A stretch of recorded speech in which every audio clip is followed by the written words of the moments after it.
Bienvenue sur Faminimaliste, le podcast qui partage astuces, méthodes et réflexions pour apprendre à vivre mieux avec moins autour de nous, même en famille et toujours dans la bonne humeur. Si vous êtes nouveau ici, je me présente, je m'appelle Hélène, je suis maman de 3 ados, minimaliste depuis plusieurs années et professionnelle du désencombrement certifiée. Et si vous n'êtes pas nouveau, bienvenue chez vous et merci de votre fidélité. Cette semaine, je reçois une invitée, une pro du minimalisme et du zéro déchet, Léa, la personne derrière le compte Instagram et la chaîne YouTube Le Comptoir Durable. Une invitée de qualité, j'espère que vous aimerez notre échange autant que j'ai apprécié la recevoir. Allez, c'est parti pour l'épisode du jour. Bonjour Léa. Bonjour Hélène, ça va ? Ça va très bien, merci de venir sur le podcast. Merci à toi de m'avoir invitée. Écoute, tu n'avais pas le choix de toute façon, je te suis depuis un petit moment. Donc voilà, ce jour est enfin arrivé. Avec plaisir. Donc merci. Alors, comme pour toutes les invités, avant de nous lancer dans notre conversation autour du minimalisme, je vais te faire une présentation brève. Tu me diras si tu es d'accord avec tout et si j'ai dit des bêtises. Est-ce que ça te convient ? Ça marche. Alors, tu t'appelles Léa, tu habites dans le centre de la France, tu es maman d'une petite fille de 4 ans, il me semble, et Oui. Tu es la personne derrière le comptoir durable qu'on peut retrouver sur Insta et sur YouTube. Et dans ces comptes-là, toi, tu partages ta vie minimaliste, écolo, zéro déchet et surtout ton approche en général de la consommation responsable. Et donc, si tu es là aujourd'hui, c'est pour parler de ton expérience et ta vision du minimalisme, de la slow life, de tout ce qui fait le sel de ton compte et de partager un petit peu ta vision des choses dans laquelle je me retrouve beaucoup, mais qui est quand même différente sur certains points. Est-ce que j'ai dit des bêtises ? Est-ce que tu veux rajouter des choses ?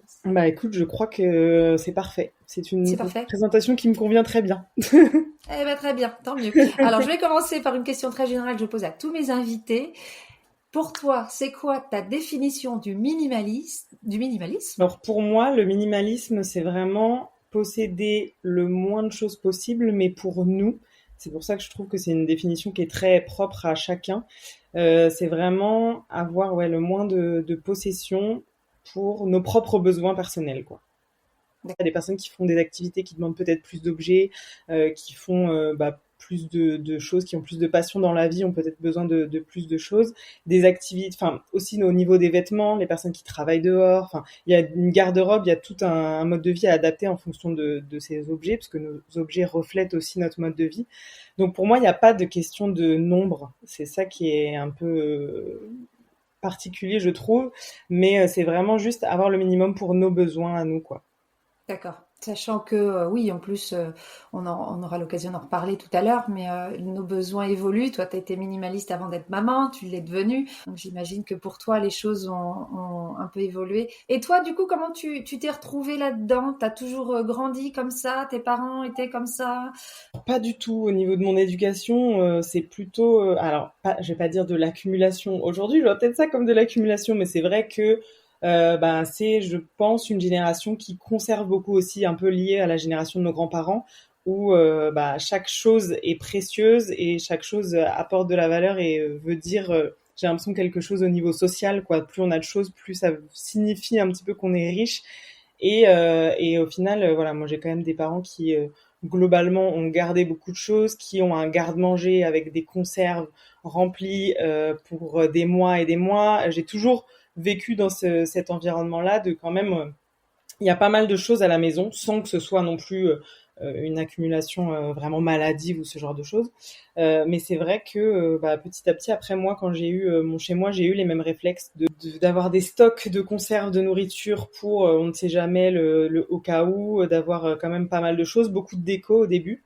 Et puis en fait, j'ai commencé moi vraiment ma transition vers le minimalisme, on va dire, par l'écologie et par le zéro déchet qui m'a vraiment c'est plus cette sensibilisation là qui m'a fait commencer le tri, regarder d'abord ce que j'avais dans mes placards, mais au niveau d'un point de vue santé, d'un point de vue écologique, est-ce que les produits que j'avais, que j'utilisais, que ce soit les cosmétiques, même la composition de mes vêtements, etc., étaient bons pour la planète, pour ma santé. Et à partir de là, du coup, j'ai fait un gros tri de ce que j'avais.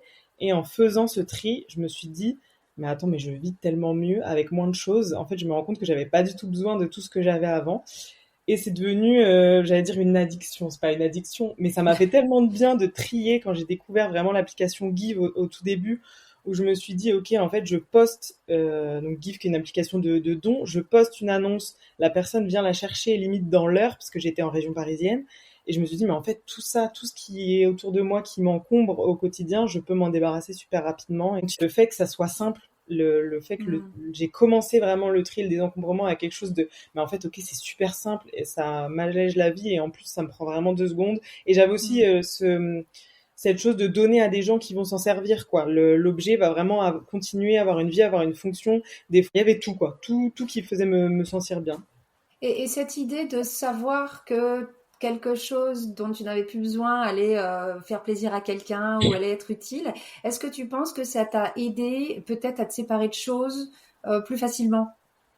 Oui, oui, oui. C'est vrai que je pense par exemple à un livre. Alors après, c'est aussi quelque chose qui m'a touchée entre guillemets parce que c'était un livre sur le zéro déchet, un des premiers livres que j'ai lu.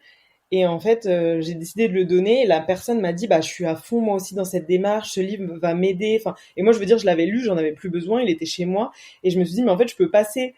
C'était comme une petite passation de valeur qui va aider quelqu'un d'autre. Et j'étais trop Ouais. contente de faire Ta ce petite flamme geste-là. olympique.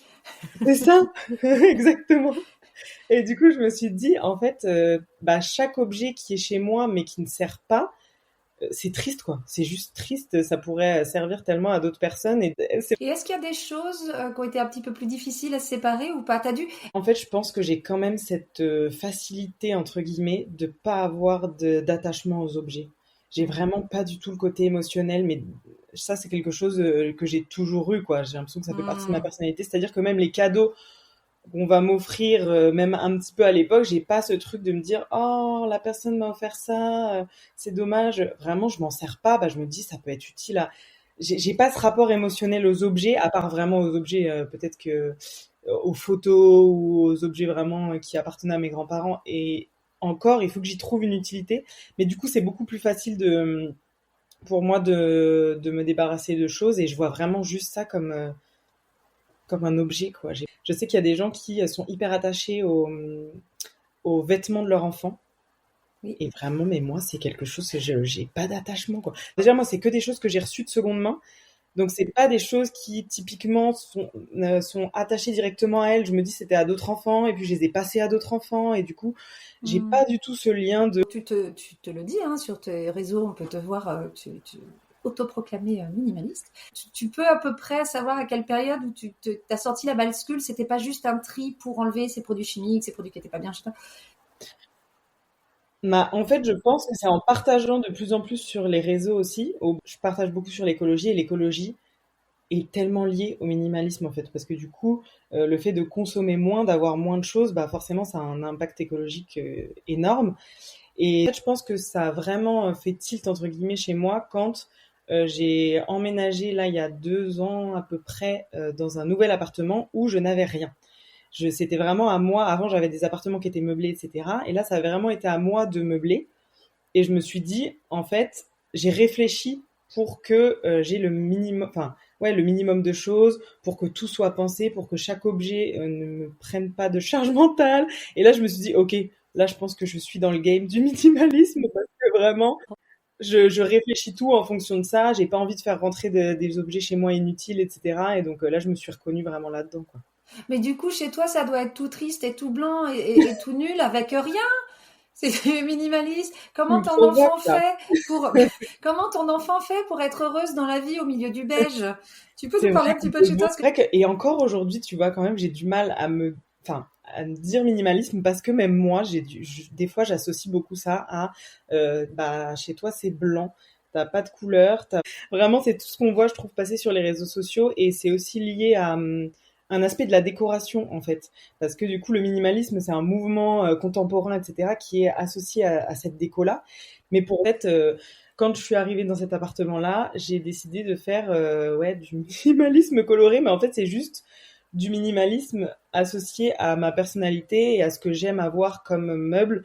Donc forcément, c'était des choses qui étaient chinées de seconde main. Donc il y a des choses des années 70, il y a des choses qui ont de la couleur. J'ai un canapé qui est jaune ocre, j'ai des lumières qui sont orange. Enfin, c'est un style qui est particulier, qui me plaît à moi, mais qui en soi, il y a plein de gens qui me disent mais ton appartement il est pas du tout minimaliste, c'est minimaliste quand on le voit, il y a de la déco, il y a ce genre de choses, mais en fait pour moi si, parce que chaque objet vraiment a été chiné, pris avec soin et m'apporte quelque chose aujourd'hui quoi. Ouais, c'est choisi, c'est pensé, c'est fait avec intentionnalité derrière. Exactement. Du coup, au tout début de l'épisode, on parlait de ta fille. Donc, tu as accueilli ta fille en étant déjà minimaliste. Je pense que ce serait intéressant de savoir déjà comment ça t'a simplifié la vie. Et maintenant, elle est à un âge un peu plus âgé où tu as peut-être d'autres challenges par rapport au minimalisme. Alors au début, c'est vrai que même quand j'étais enceinte en fait, j'ai réfléchi à mes achats et je me suis dit ok, en fait là, j'ai pas envie de d'acheter tout ça, surtout qu'on connaît pas les besoins de notre enfant aussi, c'est ça qui est très spécifique. Donc je me suis vraiment dit que j'allais acheter petit à petit et j'ai aussi acheté des choses et là je me le dis maintenant qui me servent encore aujourd'hui quoi. J'ai acheté par exemple sa chaise qui est une chaise de la marque Stokke, je sais pas si tu connais, mais en gros, tu peux mettre au début le transat de ton enfant dessus, donc vraiment dès la naissance, elle était dessus. Après, tu as une petite chaise pour les protéger dès qu'ils peuvent se mettre assis. Maintenant, elle l'utilise encore et elle pourra l'utiliser encore à dos parce qu'en fait, les marches se Oui, bougent et d'accord. Oui, s'adaptent je en vois. fonction de la taille. Oui. Donc, il y a plein de choses qu'on peut acheter qui peuvent aussi durer dans le temps pour les enfants. J'ai l'impression qu'on a un peu tendance à nous dire l'inverse. Là, ce qui m'a beaucoup aidé, c'est de ne pas trop anticiper et d'acheter au fur et à mesure. C'est-à-dire que quand j'ai vu qu'elle avait énormément de besoins d'être portée, d'être contre moi, là j'ai investi dans un porte-bébé que j'ai trouvé de seconde main, etc. Mais je sais que quand c'est un premier, en plus on a envie de tout anticiper, de tout acheter. Je pense que c'est ça, hein, c'est la société aussi qui nous fait croire que plus t'as de choses, plus ok tu seras prêt et plus ton enfant sera heureux par définition. Plus Ouais. soi-disant on est heureux. Non. Et comment t'as fait pour gérer l'entourage? T'as fait quoi? T'as prévenu l'entourage avant? En fait, comme j'étais déjà dans cette démarche avant, je pense que ça simplifie la vie parce que c'était déjà le cas pour moi, si tu veux. Tu vois, avec mon enfant, j'ai dit, ça va être la même chose, les gars. C'est pareil, je ne veux pas une accumulation de choses. Et en fait, j'ai fait une liste de naissance. Et ça m'a énormément servi parce que j'ai fait une liste de naissance en disant aussi, vous pouvez trouver ça de seconde main, etc. Par exemple, oui, j'ai eu peut-être voilà des cadeaux de tante, d'oncle un petit peu éloigné, un petit jouet par-ci par-là. Mais franchement, comme de base, j'avais pas mis de jouets du tout sur la liste, que j'avais pas mis de vêtements non plus, parce que j'avais mis vraiment des grosses choses sur la liste de naissance. Et du coup, mes proches ont respecté, mais j'ai beaucoup de chance en règle générale, ils respectent beaucoup maintenant. Non. D'accord. Et du coup, avec ta fille qui grandit, est-ce que tu as des nouveaux challenges par rapport à ton minimalisme? En fait, ça se fait naturellement, j'ai l'impression. Alors, je pense que c'est la personne qui ramène le plus de choses à la maison, qui fait c'est sa chambre aussi où il y a le plus de rotation de choses, de rotation de jouets, de rotation de vêtements. Si c'était que de moi, c'est vrai que je pense que j'aurais beaucoup moins de choses à désencombrer. Mais j'ai instauré petit à petit aussi ça avec elle. Et je lui montre aussi que quand elle a plein de jouets, c'est compliqué. Comme de toute façon, quand il y a plein de jouets par terre et qu'il faut ranger parce que sinon on ne peut plus jouer, etc. Enfin, c'est des choses que je lui apprends petit à petit. Et par exemple, elle a un casier de jouets où en fait il y a des cases. Et par exemple, quand elle veut faire rentrer de nouveaux objets, soit je sais pas à Noël si elle en reçoit pour son anniversaire, on se dit ok, là en fait il y a plus de cases dispo. Il faut qu'on en vide une pour que, enfin on se dit, moi je lui dis ça. Qu'on a envie d'une pour pouvoir faire rentrer ces objets, parce que sinon tu vas en avoir trop, il va y en avoir partout. Hmm. Et du coup, elle a ce réflexe de me dire maintenant, alors eux, ça j'en veux plus, donc on peut le mettre, parce qu'elle a envie d'avoir ces nouveaux objets enfin ces nouveaux jouets. Par exemple, là en ce moment, c'est Pas de Patrouille. On a remplacé les pyjamas par la Pas de Patrouille, donc elle a dit ok les pyjamas que j'en veux plus, et elle a mis tout ça de côté. Alors par contre, il faut le mettre de côté et que ça parte assez rapidement, parce que forcément si elle retombe dessus, au bout d'un moment, voilà. Mais pour l'instant, ça fonctionne plutôt bien. Après, on est quand même, comme tu disais, dans une accumulation de bâtons, de feuilles, de pierres, de plumes, de coquillages divers et variés. Et ça, en même temps, c'est quelque chose que j'ai envie d'encourager aussi. On a une boîte à trésors. Donc cette boîte, je vais peut-être enlever 2, 3 pierres régulièrement parce que des fois on a des gros cailloux. Mais c'est quelque chose qu'elle alimente. Elle sait qu'elle a cette petite boîte.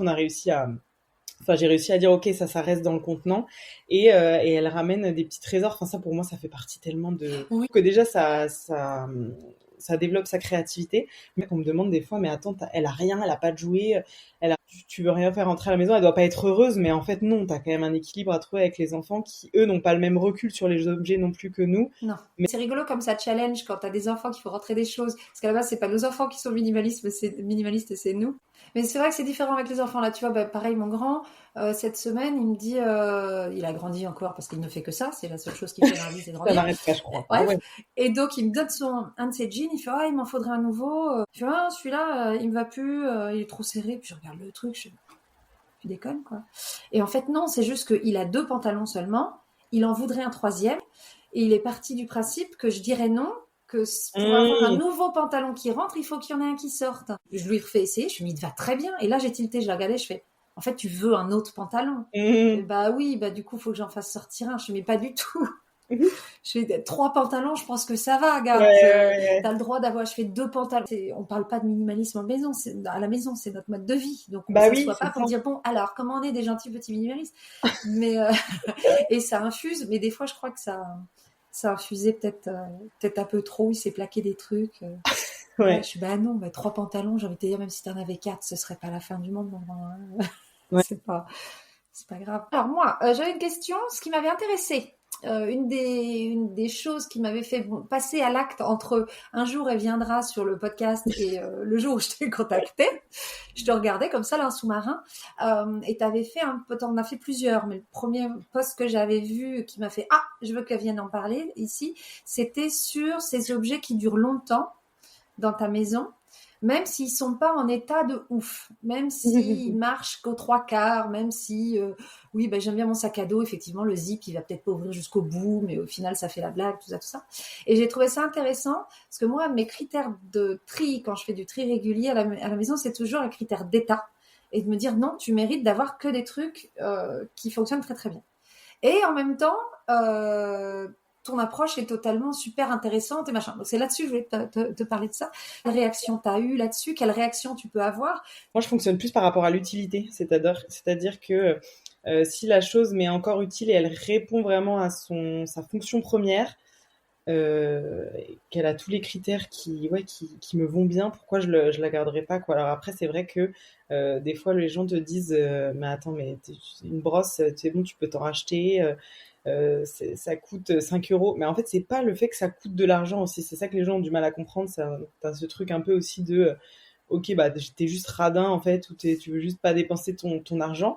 Mais c'est qu'en fait, ce type de brosse-là, par exemple, je sais très bien que je vais me la racheter dans un mois. Elle s'est cassée, je crois, au bout d'un mois ou 2. Ça fait 4 ans que je l'ai. Ça veut dire que je vais la racheter dans un mois. Le plastique va partir de la même façon, en fait.